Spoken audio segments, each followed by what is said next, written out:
The air hung heavy with the scent of sun-baked wheat and diesel as Clara Hensley steered her pickup down the dirt lane toward the old Whitaker farm.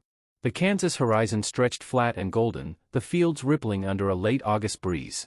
Clara, 62, gripped the wheel, her knuckles pale against the cracked leather. Her boots, still dusted with soil from her own small plot, pressed the gas pedal with purpose. She hadn't been back here in 16 years, not since her brother, Amos, vanished without a trace. The Whitaker place was a shadow of its former self. Once a thriving wheat operation, its barns now sagged, their red paint peeling like old skin. The grain silo stood silent, its auger rusted still. Clara parked near the farmhouse, its windows boarded, and stepped out, her work gloves tucked into the pocket of her faded denim jacket. She wasn't here to reminisce. She was here because of the letter.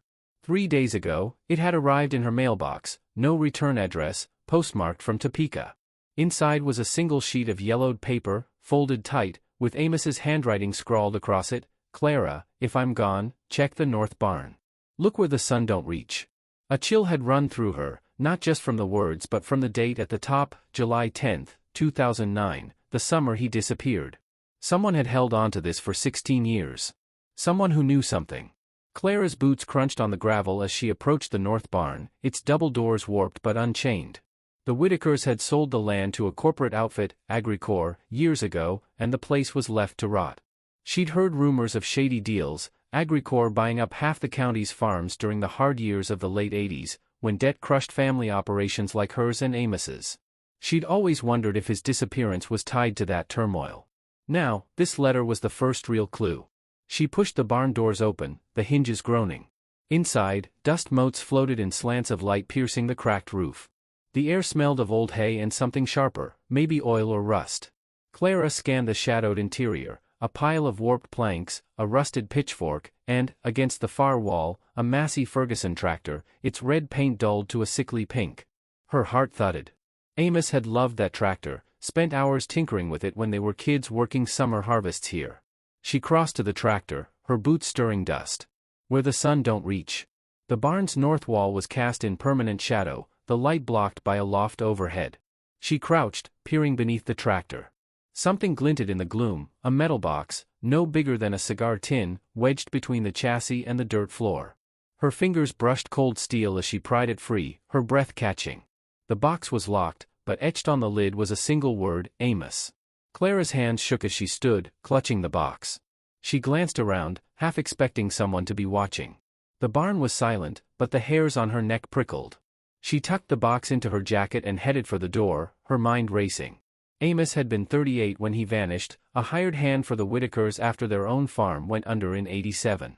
He'd been restless, always talking about big plans to buy back their family's land. Then, one July night, he was gone, no note, no trace, just his truck left at the county line. Back in her pickup, Clara set the box on the passenger seat and dug out her pocketknife. The lock was rusted, but a few twists broke it open. Inside was a folded map, hand-drawn on graph paper, showing the Whitaker farm's 200 acres. Red ink marked an X near the irrigation canal that ran along the property's edge. Beneath the map was a scrap of paper with a single line in Amos's scrawl, "They're hiding it in the water." Her stomach twisted. Hiding what? And who? She started the truck, her eyes flicking to the rearview mirror. A black SUV was parked at the end of the lane, half hidden by a stand of cottonwoods. It hadn't been there when she arrived. Clara's pulse quickened. She eased the truck forward, keeping her speed steady, and headed for town. Whoever sent that letter wanted her to find this box, and someone else didn't want her digging. Ellsworth, Kansas, population 3,100, was a cluster of grain elevators, a co-op, and a diner called May's, where farmers swapped stories over coffee and pie. Clara parked outside May's, the box tucked under her arm, and walked in. The bell above the door jingled, and heads turned, old men in seed caps, their faces weathered like the plains. May, 70 and wiry, was wiping down the counter. She'd known Amos, had even dated him briefly in high school. "Clara Hensley," May said, her voice warm but sharp. "You look like you've seen a ghost." "Maybe I have," Clara replied, sliding onto a stool. She kept the box in her lap, out of sight. "Need your memory, May. You ever hear anything about Amos and the Whitaker place? Something off, maybe tied to Agricor?" May's eyes narrowed, her rag pausing on the counter. "Folks talk, but nothing solid. Agricor bought that land cheap after the Whitakers went bust. Word was, they were testing some new fertilizer out there, stuff that wasn't exactly legal. Amos was nosy, always poking around. You think that's why he? Clara shrugged, her face neutral. Just chasing shadows. May leaned closer, her voice low. Watch yourself, Clara. Agricor's got deep pockets and long arms. They don't like questions. Clara nodded, her mind on the map in the box. The irrigation canal. She needed to see it, but not in broad daylight, not with that SUV tailing her. She ordered coffee, stalling, and glanced out the window. The SUV was parked across the street now, its tinted windows unreadable. That evening, Clara drove to her own farm, a modest 40 acres she'd kept afloat through sheer stubbornness. The house was quiet, filled with ghosts of her and Amos's childhood. His old FFA jacket still hung in the hall, its blue corduroy faded. She spread the map on her kitchen table, tracing the X by the canal. The Whitaker Canal fed from the Smoky Hill River, irrigating wheat fields that Agricor now leased to tenant farmers. If Amos had found something there, something worth hiding, maybe it explained why he'd never come home. She remembered a summer day in '89, the two of them hauling hay bales under a blistering sun. Amos, shirtless and grinning, had said, "Clara, this land's ours by right. One day, we'll take it back." She'd laughed, thinking he was dreaming. Now, she wondered if he'd stumbled onto something bigger, something that got him killed. The phone rang, jarring her.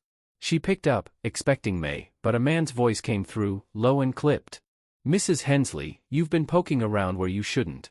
Leave the Whitaker place alone." "Who is this?" Clara demanded, but the line went dead. Her heart pounded. She grabbed her shotgun from the closet, checking the shells. Whoever was watching her knew she'd found the box. And they weren't happy. The next morning, Clara drove to the county co-op, a squat building surrounded by grain trucks. She needed answers, and she knew just the person to ask, Roy Tanner, a retired agronomist who'd worked the Whitaker land in the '90s. Roy, 68, was a walking encyclopedia of soil chemistry and crop yields. If anyone knew about funny business with irrigation water, it was him. Roy was in the co-op's back office, poring over seed catalogs. His face lit up when he saw Clara, but his smile faded when she showed him the map. "This is Amos's," she said, pointing to the X. "He wrote about something hidden in the canal water. You ever hear of anything strange out there?" Roy scratched his stubble, uneasy. Back in '09, there was talk of Agricor testing a new pesticide, something they didn't want the EPA sniffing around. They used the Whitaker Canal to dilute it, keep it off the books. Amos asked me about water samples once, said he was worried about runoff. I told him to leave it alone. Agricor had the sheriff in their pocket. Clara's jaw tightened. "You think they'd hurt him over it?" Roy hesitated. "I don't know, Clara. But if Amos found proof, he was a threat. Agricor's got millions tied up in those fields." She thanked Roy and left, her mind churning. The pesticide angle made sense. Amos had always been a stickler for clean farming. But why hide it in the water? And why send her the letter now? As she stepped outside, a man leaned against her truck, his face shadowed by a Stetson. He was tall, with a rancher's build, and his eyes were cold. "Clara Hensley," he said, not a question. "You're digging up old dirt. Stop, or you'll regret it." She gripped the box under her arm, her other hand near the knife in her pocket. "And who are you to tell me what to do?" He smirked, tipping his hat. "Just a friend of the folks who own this county." He walked off, climbing into the black SUV she'd seen before. Clara's blood ran hot. She wasn't backing down, not now, not ever. Tonight, she'd check that canal herself, under cover of darkness. Whatever Amos had found, it was worth his life. And she'd be damned if she let Agricor bury the truth again. The moon hung low over the Kansas plains, casting a silver glow across the Whitaker Farms fields. Clara Hensley crouched beside her pickup, parked a half-mile from the irrigation canal, her breath shallow in the cool night air. The scent of damp soil and wheat stubble filled her lungs, grounding her as she checked the flashlight in her hand. The metal box with Amos's map was tucked into her jacket, its weight a reminder of the stakes. She'd slipped out of her farmhouse at midnight, shotgun slung over her shoulder, determined to find whatever her brother had hidden in that canal. The encounter with the Stetson-wearing man at the co-op had left her rattled but resolute. Agricor, or someone tied to them, was watching her. The threat only fueled her. Amos deserved better than to be a forgotten name in Ellsworth's gossip. She moved low through the field, the wheat stalks brushing her jeans, until she reached the canal. It was a narrow, concrete-lined ditch, its water glinting under the moonlight, fed by a rusty gate from the Smoky Hill River. Clara knelt, scanning the bank for anything out of place. Her flashlight beam caught a glint, something metal, half buried in the canal's muddy edge. She waded in, the cold water soaking her boots, and pried free a small, rusted canister, about the size of a thermos. Its surface was stamped with a faded Agricor logo and a serial number, AC09-472. Clara's pulse quickened. This wasn't irrigation equipment, it looked like something meant to stay hidden. She tucked it into her pack, her eyes darting to the shadows. The night was too quiet, the hum of cicadas unnaturally still. As she climbed out, a low rumble broke the silence, a vehicle approaching. Headlights cut through the darkness, bouncing along the dirt road. Clara killed her flashlight and dropped flat behind a clump of milkweed. A black SUV, the same one from town, rolled to a stop near the canal gate. Two figures stepped out, their voices low but sharp. "Told you she'd come snooping," one said, his tone clipped. "Boss wants this cleaned up." "Too late for that," the other replied. "If she's got the map, she's halfway to it." Clara's grip tightened on her shotgun. They were talking about her, and Amos's map. She held her breath as their flashlights swept the canal, their boots crunching closer. One beam grazed her hiding spot, and she pressed herself lower, heart pounding. After what felt like forever, they climbed back into the SUV and drove off, their taillights fading into the night.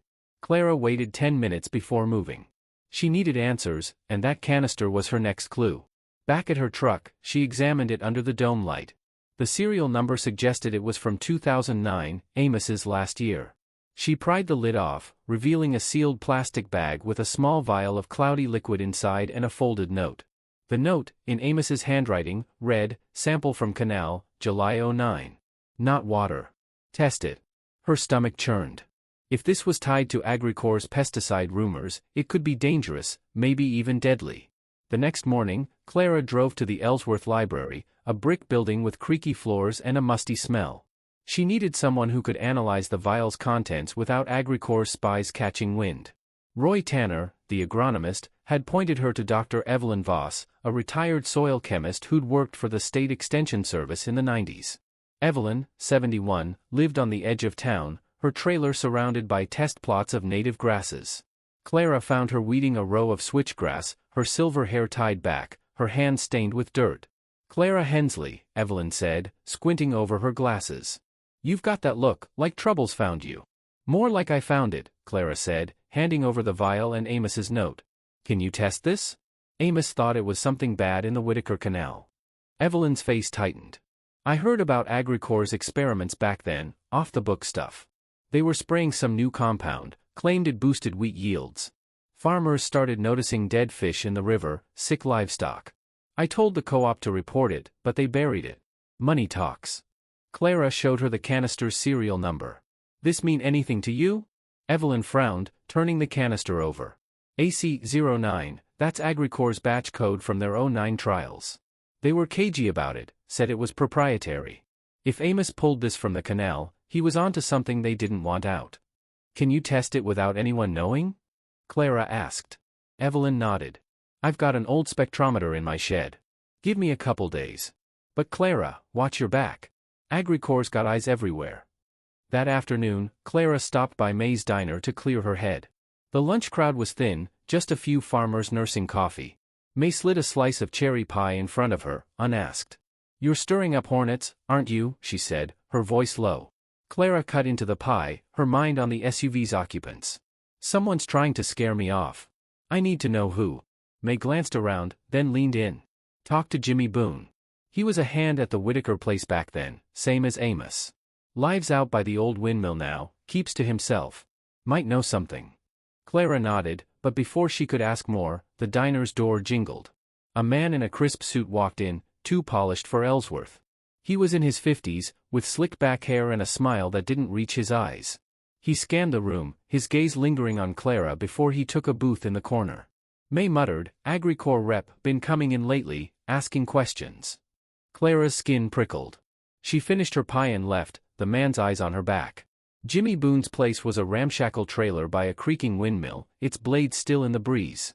Jimmy, 60, was wiry, with a face like cracked leather. He was splitting wood when Clara pulled up, his axe pausing mid-swing. Clara Hensley, he said, wiping sweat. Heard you were digging into Amos. She didn't waste time. You worked with him at Whitaker's. He ever talk about the canal? Or Agricor's pesticides? Jimmy's eyes darted to the road, then back. Amos was always sniffing around, asking about the water. Said he saw them dumping canisters at night. I told him to drop it. Agricor had the sheriff and half the co-op in their pocket. Last time I saw him, he was headed to the canal with a shovel. Next day, he was gone.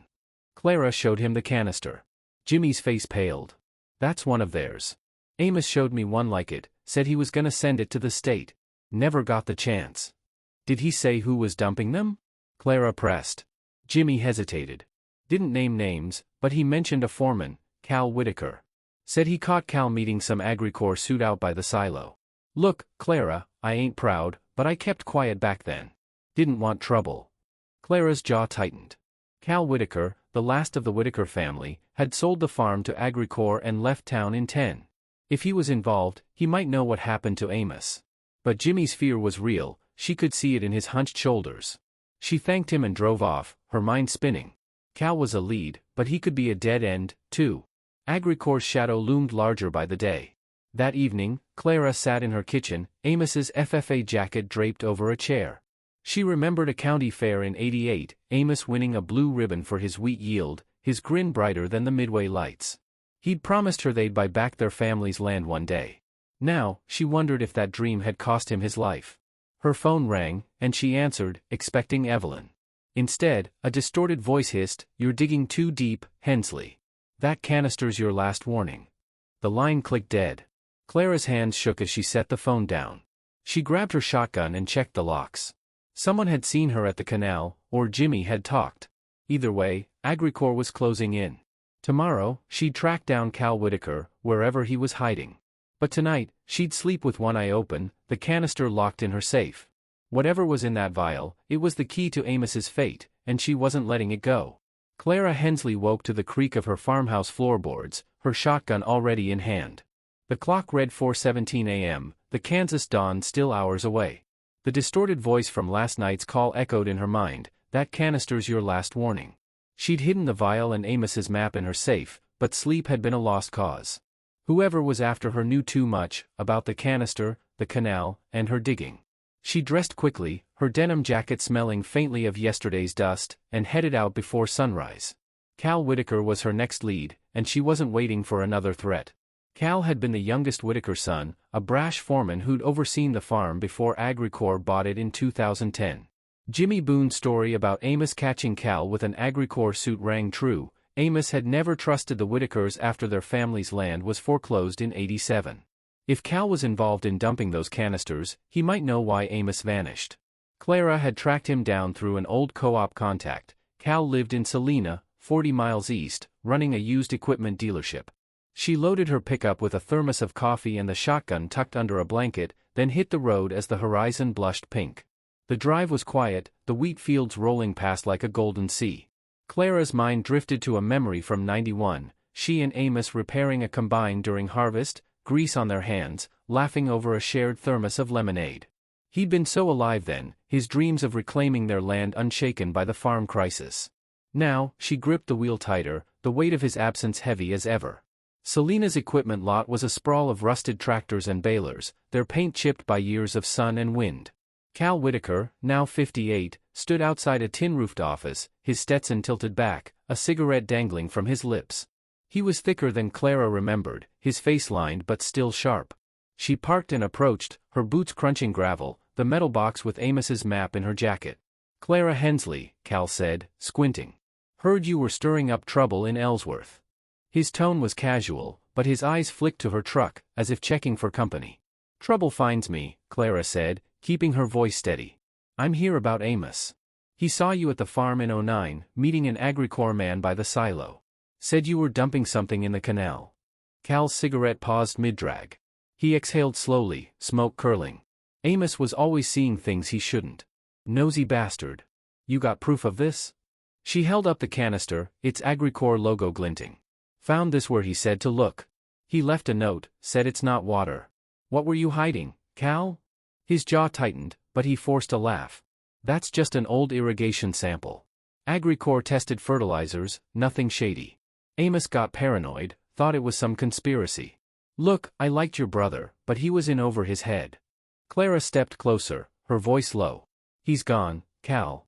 And you were the last one he saw. Tell me what you know, or I take this to the state.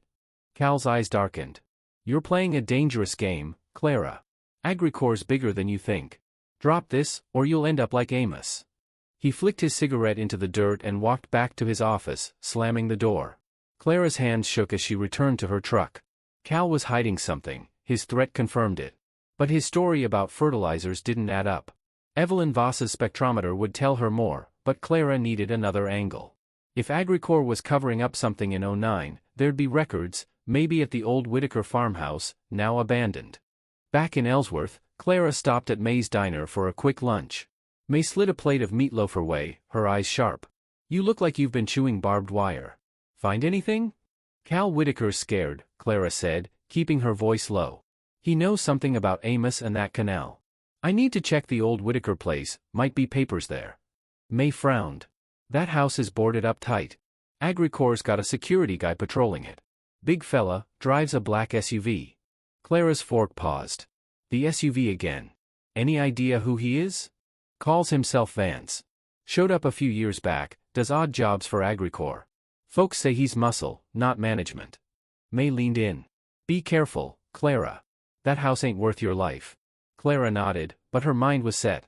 She finished her meal and drove to the Whitaker farm, parking a quarter-mile away to avoid notice. The farmhouse stood desolate, its clapboard siding warped, the porch sagging. She crept through the back field, avoiding the main road, and reached the rear door. The boards were loose, and a pry bar from her truck made quick work of them. Inside, the air was thick with mildew, the floor littered with broken glass and old newspapers. She moved to the office, where the Whitakers had kept their records. In a dusty filing cabinet, she found a folder marked Agricor Contract, 2009. Inside were invoices for proprietary compounds shipped to the farm, signed by Cal and an Agricor rep named Leonard Hurst. One receipt caught her eye, delivery, July 8, 2009, 50 canisters, AC-09 series, irrigation dispersal. 2 days before Amos disappeared. Clara tucked the folder into her pack, her heart racing. This was proof Agricor was dumping something, and Amos had found it. As she turned to leave, a floorboard creaked upstairs. She froze, her hand on her pocketknife. Heavy footsteps descended the stairs, deliberate and slow. Clara slipped behind a bookcase, her breath shallow. A man's silhouette filled the doorway, tall, broad-shouldered, wearing a dark jacket. Vance. He scanned the room, his flashlight beam cutting through the gloom. I know you're here, Hensley, he called, his voice cold. You're making this harder than it needs to be. Clara's fingers tightened on the knife.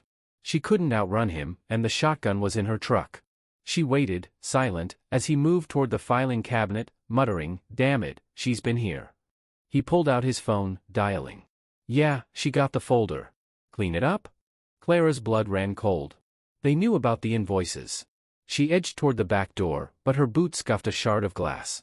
Vance spun, his flashlight pinning her. "There you are," he growled, lunging forward. Clara bolted, shoving through the door and sprinting for the field. Vance's boots pounded behind her, his curses sharp in the air. She dove into the wheat, crawling low, her heart hammering. The stalks swayed, hiding her as Vance's flashlight swept the field. After agonizing minutes, his footsteps retreated, and an engine roared to life, the SUV speeding away. Clara stayed low, catching her breath.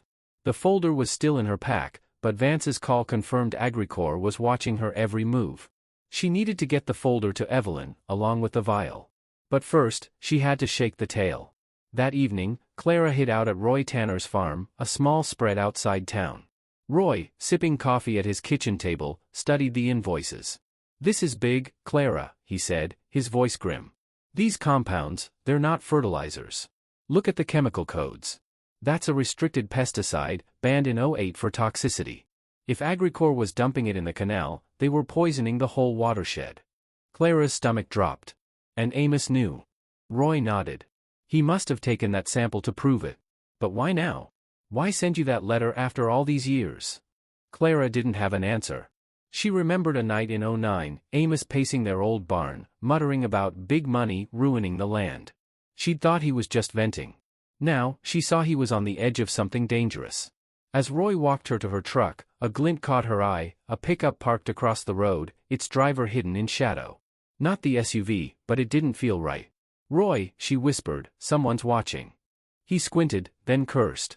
"That's Tommy Reed's truck. Used to work for Cal.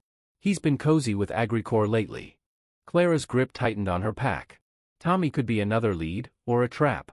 She drove off, the folder and canister locked in her safe at home. Tomorrow, she'd get Evelyn's test results and track down Leonard Hurst, the AgriCorps rep from the invoices. But as she glanced in her rearview mirror, Tommy's truck followed at a distance, its headlights like eyes in the dark. Clara Hensley's pickup rattled along the backroads of Ellsworth County, the dawn light painting the wheat fields gold. Her eyes flicked to the rearview mirror every few seconds, half expecting Tommy Reed's truck to reappear. The AgriCorps invoices and the canister from the canal were locked in her safe at home, but their weight pressed on her mind. Evelyn Voss had promised test results on the vial's contents by noon, and Clara needed to find Leonard Hurst, the AgriCorps rep named in the invoices. If Amos had been killed to keep a secret, Hurst might know why, and who sent that letter after 16 years. Clara's hands tightened on the wheel as she recalled a summer evening in '90, Amos teaching her to drive the old Massey Ferguson tractor, his laughter echoing over the hum of the engine. "You gotta feel the land, Clara," he'd said, tapping the dashboard. "It'll tell you its secrets if you listen." Now, she was listening, and the land was screaming foul play. She'd tracked Hurst through an old co-op directory Roy Tanner lent her. Leonard Hurst, now 67, lived in a retirement community in Wichita, a 2-hour drive. Clara packed a thermos, her pocketknife, and the shotgun under the blanket in her truck. The folder of invoices stayed in her safe. She wasn't risking it falling into the wrong hands, not after Vance's chase through the Whitaker field. Wichita's Sunflower Meadows was a tidy grid of bungalows, each with a small garden patch that felt like a mockery of real farmland. Clara found Hurst's address and knocked, her denim jacket zipped to hide the nervous sweat on her shirt.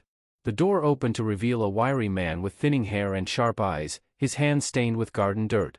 "Clara Hensley," he said, not a question, his voice clipped. "Heard you were asking questions in Ellsworth." Clara's stomach tightened. News traveled too fast. "You worked for AgriCorps in '09, she said, cutting to the chase. "Signed off on canisters delivered to the Whitaker farm. Amos, my brother, found one in the canal. He's gone because of it." "What was in those canisters, Hurst?" Leonard's eyes flicked to the street, then back. "Come inside." "Not out here." His living room was cluttered with old Farm Journal magazines and a faded AgriCorps mug. He sat, hands clasped, and sighed.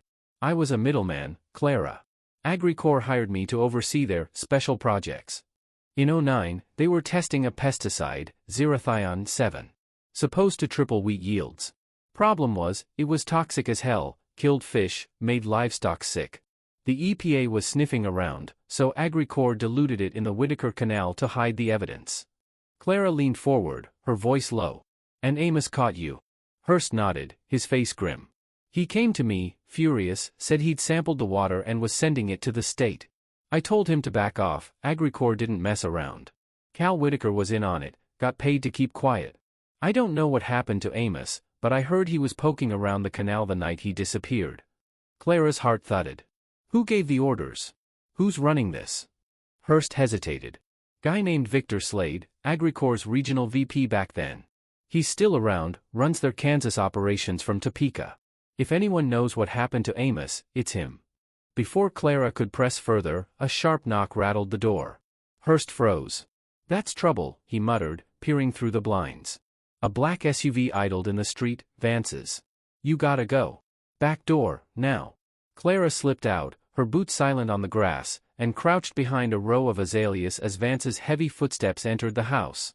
She heard raised voices, Hurst's nervous denials, Vance's low growl. She didn't wait to hear more. She sprinted to her truck, parked a block away, and peeled out, her mind racing. Hurst was scared, and Vance was cleaning up loose ends. She needed those test results from Evelyn, now. Back in Ellsworth, Clara pulled into Evelyn Voss's trailer lot, the native grasses swaying in the breeze. Evelyn was waiting in her shed, a cluttered space filled with beakers and an ancient spectrometer. Her face was pale as she handed Clara a printout. "You were right to worry," she said. "That vial's got Zerathion 7, high concentrations.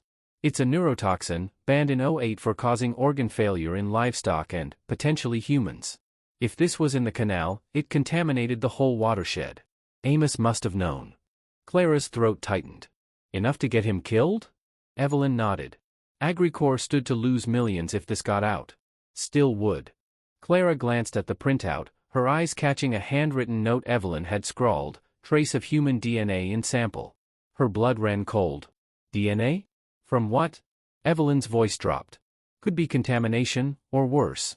I'd need a better lab to confirm, but it's possible someone didn't just disappear. Clara's mind reeled. Amos's body? In the canal? She shoved the thought down, focusing on the next step. I need to find Victor Slade. He was Agricor's VP in '09. Evelyn grabbed her arm. Clara, slow down. These people are dangerous. That DNA, it changes things. You're not just chasing a cover-up. This could be murder. Clara pulled free, her jaw set. Then I'm getting justice. That afternoon, Clara stopped at May's diner to regroup. May slid a coffee her way, her eyes sharp. You're pale as a ghost. What did you find? Clara kept her voice low. Agricor was dumping poison in the canal. Amos knew, and it might have got him killed. I'm going after Victor Slade in Topeka. May's face hardened. Slade's bad news. Came through here once, throwing money around like he owned the county.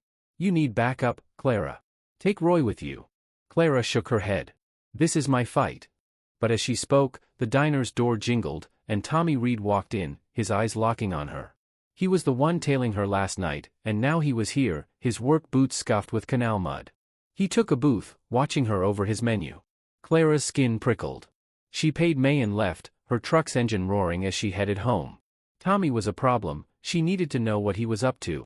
She remembered him from the '90s, a quiet kid who'd worked odd jobs at the Whitaker farm. If he was Agricor's errand boy now, he might know more than he let on. At her farmhouse, Clara spread Amos's map on the kitchen table, the X by the canal glaring at her. She recalled a harvest festival in '93, Amos carving a wooden whistle for her, his calloused hand steady as he worked.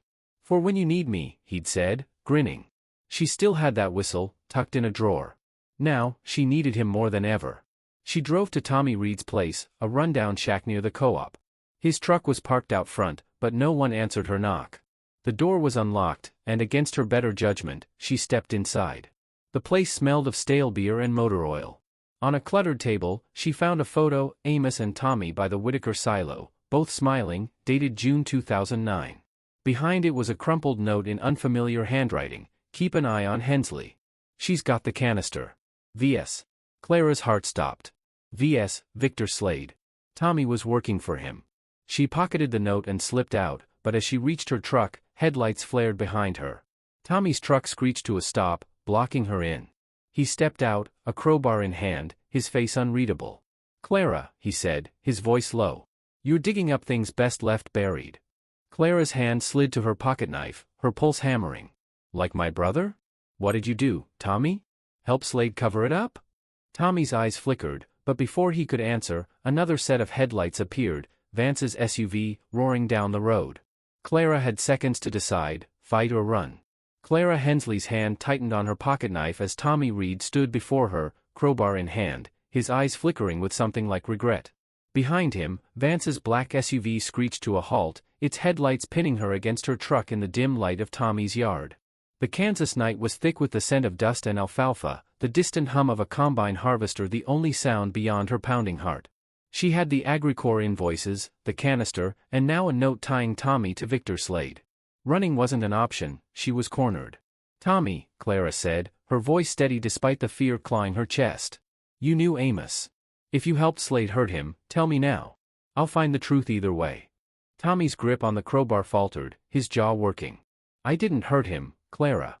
I swear it. But I saw things I shouldn't have. Vance stepped out of the SUV, his silhouette broad and menacing. Enough talk, he growled, pulling a pistol from his jacket. Hand over the canister and the papers, Hensley. This ends tonight.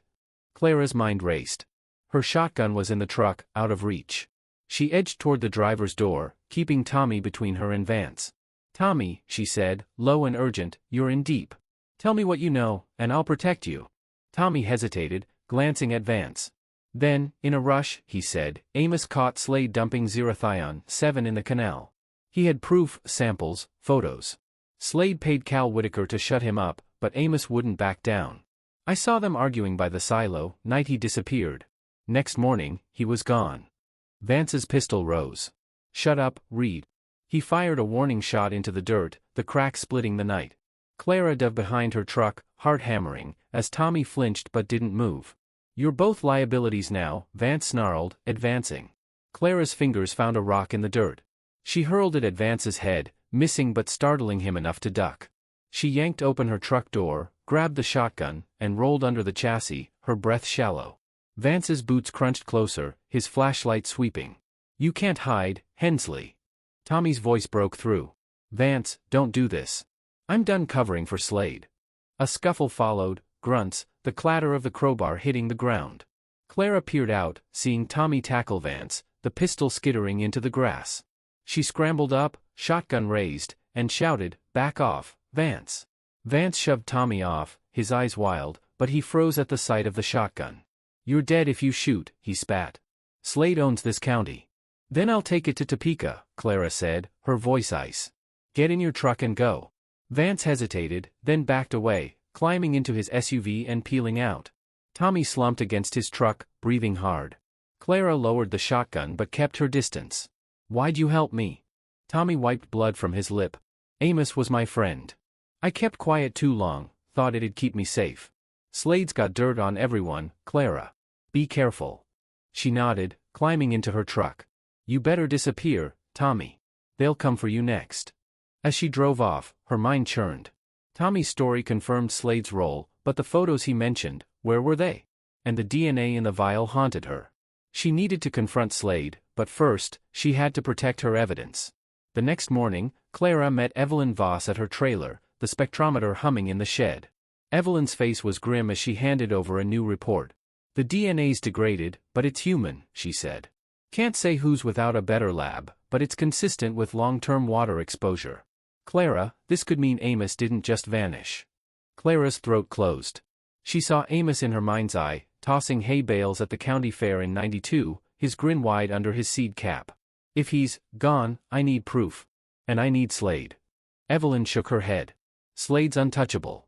He's got AgriCorps lawyers and half the sheriff's department. You need more than a vial and some invoices. Clara pulled out the note from Tommy's shack, showing the VS initials. Tommy said Amos had photos. If I find them, it's hard evidence. Evelyn frowned. Check the Whitaker silo. Amos was there the night he disappeared, per Tommy. AgriCorps never tore it down, too expensive. Might be something left.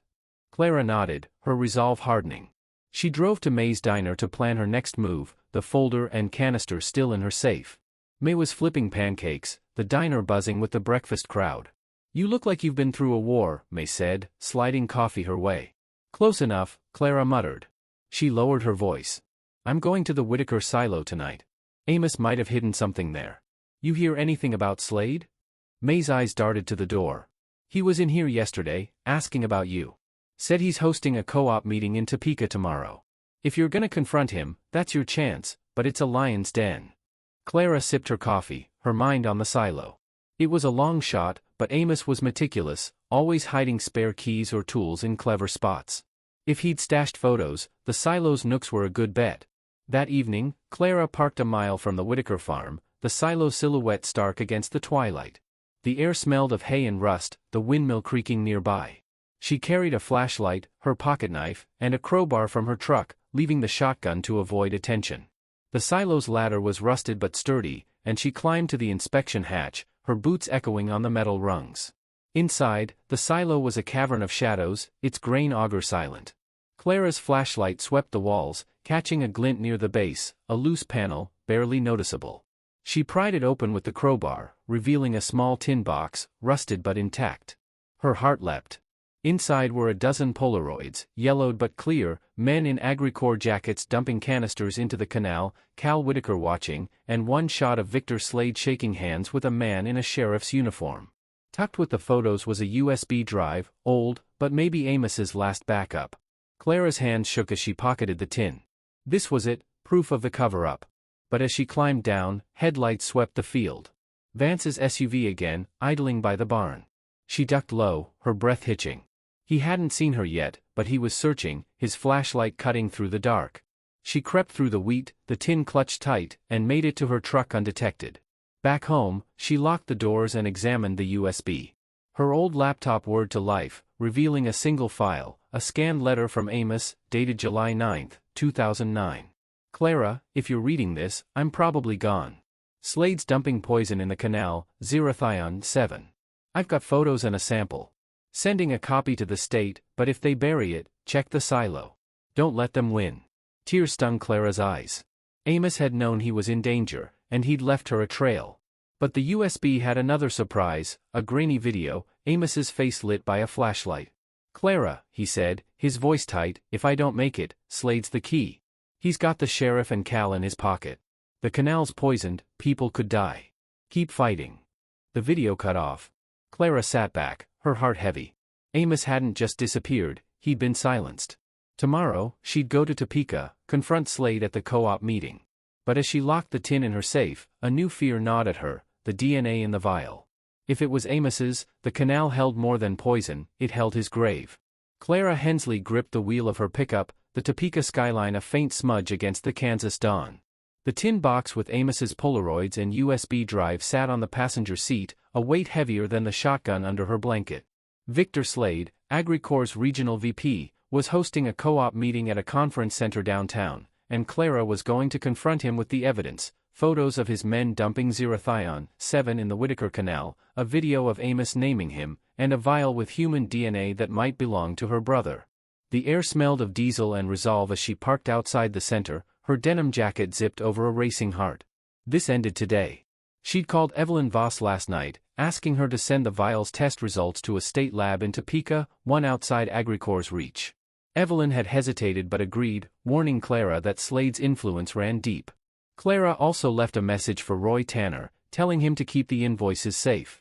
If she didn't make it back, someone needed to carry the fight. Her mind flashed to a memory of Amos at the '94 county fair, his blue ribbon pinned to his FFA jacket, promising her they'd save their family's land. She'd failed him then. She wouldn't now. The conference center was a buzz of farmers in seed caps and AgriCorps reps in crisp suits.